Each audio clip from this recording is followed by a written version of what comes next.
Hello everyone, it is Jazz here. Welcome to part one of my October reading wrap-up. I usually don't do my reading wrap-ups in two parts, but I read 9 books in the month of October, and you know that I usually have a ton of thoughts about what I read. So I thought for the sake of your sanity as well as my own that I would split the books that I read into 2 parts, and this first part is going to be all about the graphic novels that I completed in the month of October, and then the second part will be all about the novels that were not graphic novels. Let's get to talking about the 5 graphic novels that I read in October. Woohoo!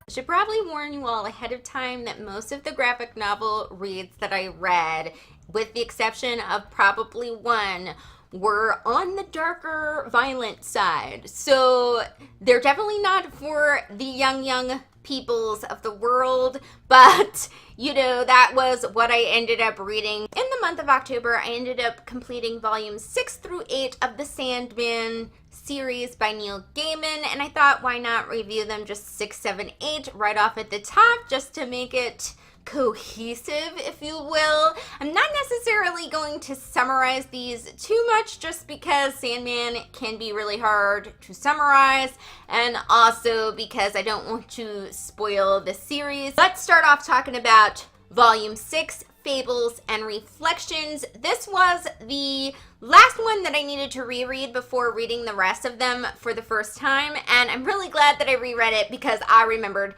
nothing. Now, there's kind of a reason why I didn't remember much, and it's because it is fairly complex and it does move throughout time quite a bit. I thought that was a really awesome element of this particular story because you're getting to see Dream and his other endless siblings throughout those different time periods, and also you're getting to see how the endless characters are involved in different things in mythology that are added in the story, and it also, because of that, adds something to the world building of the general world of the Sandman world. So I thought this was a really cool thing. Even some of the kind of more interlude stories really fed into the story as a whole and ended up being really cool and organized in a nice, awesome way. For some reason, when I looked at my old rating on Goodreads,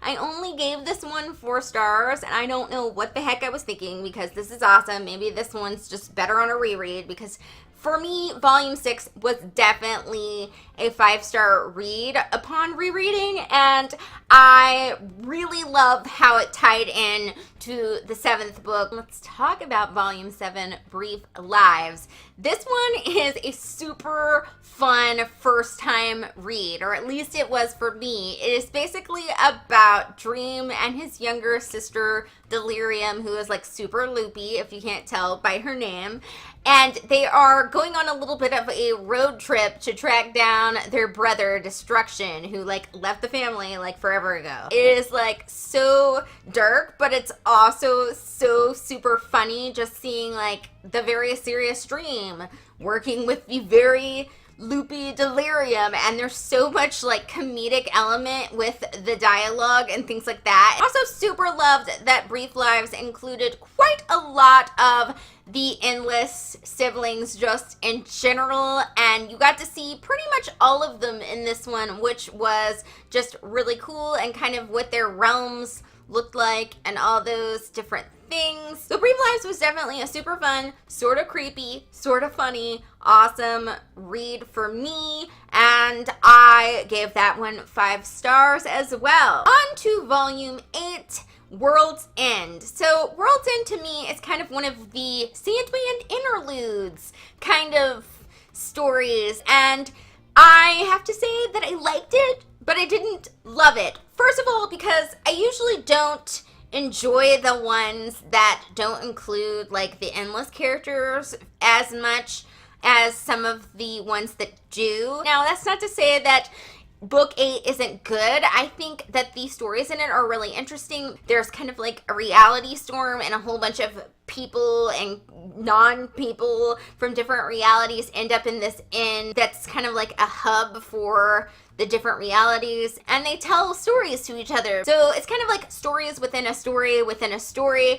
And that was kind of fun, and I found it really cool to see different things about the world. But at the same time, as it went on, I was like, okay, I'm over the stories within a story within a story. You know what I mean? Some of the issue could also be that this is my first time reading these later ones in Sandman. So it could be that I'll read 9 and then I'll see better how 8 fit in. I could definitely see near the end of volume 8 that there was something being alluded to that might be part of the story in 9, and I think that could be really interesting and cool. But overall, I kind of felt like this one was a little filler-ishy. Maybe as I continue reading on in the series, book 8 will make more sense and it will be like more than a like and maybe increase to a love. For right now, this one definitely wasn't my favorite read, but I did enjoy reading it. Still decided to give this one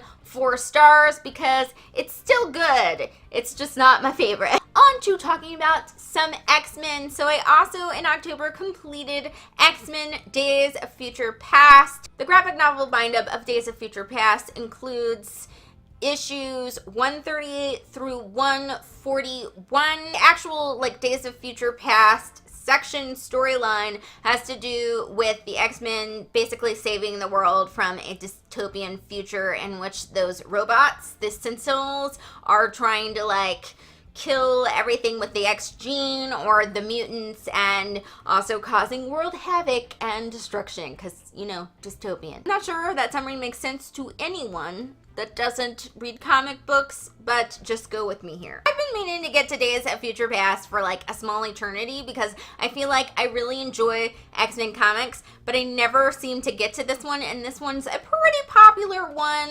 within the X-Men comic verse. So I thought I should finally get to this one, and yeah, I did. So usually like the older X-Men comics do have a really interesting particular tone. They are kind of in a soap opera-esque tone, and they do have a certain level of like old school cheese, but I really love that tone, and also because of that tone it does make it so that all kinds of ages of readers can read X-Men Days of Future Past. Going into this, I will say that I thought a bigger portion of this would be more about the Days of Future Past kind of storyline, but actually only 2 of the issues are really focused on that storyline. The other ones are kind of set up for different characters and different things that have happened to kind of get you into that storyline a little easier, and the last one is just kind of a fun Christmas kind of themed X-Men story. But I didn't really mind that. I actually thought it was kind of good that they had those earlier ones that kind of set up some of the characters and the dynamic between the characters before we got into that. And also the first issue is a really good kind of overview of what's going on in the X-Men world before you get into other things. So if you want to kind of jump into X-Men, this would probably be one to start with because it does kind of give a nice overview of what has gone on previously in the story in that first issue 138 that they included there. So I actually thought the way they collected that graphic novel made a lot of sense. This one was just the kind of comic that just made me smile. It made me so happy. I loved seeing these X-Men characters work together and do their X-Men thing, and also Kitty Pryde is just the most adorable thing in this. She's such a little tiny teenager, and it's just so cute to see like her and Storm be friends. So I decided to give this one 5 stars because it made me super happy and I really loved it. One more thing to talk about, and it is a manga, and that manga is Blade of the Immortal Omnibus 1. So Blade of the Immortal is about an immortal warrior slash kind of assassin guy who is aiding a young girl in her revenge against the people that killed her family. There's a whole bunch more to it than that, but that is kind of the general idea. Picked up Blade of the Immortal really for sure on a whim. Like, I was just in the mood in the bookstore to pick up a new manga, and this one really drew my eye because I was, for some reason, in the mood for like just some like sword fighting and revenge. I definitely was not disappointed with this one because it was definitely what I was looking for. It's kind of weird. It definitely has some violence in it for sure, but it also has a really cool unlikely bond between the young girl and this assassin guy, and I really liked seeing that element develop. I loved seeing kind of the villainous characters and the development behind those. It's great that every element of this really propels to the next thing, and it really keeps you reading and intrigued and wondering what's going to happen, and it makes it a really fast read even though it's a fairly thick manga. The only thing about Blade of the Immortal was that when I was reading it, some of the panels weren't really drawn clear enough for me to know what was kind of happening in them.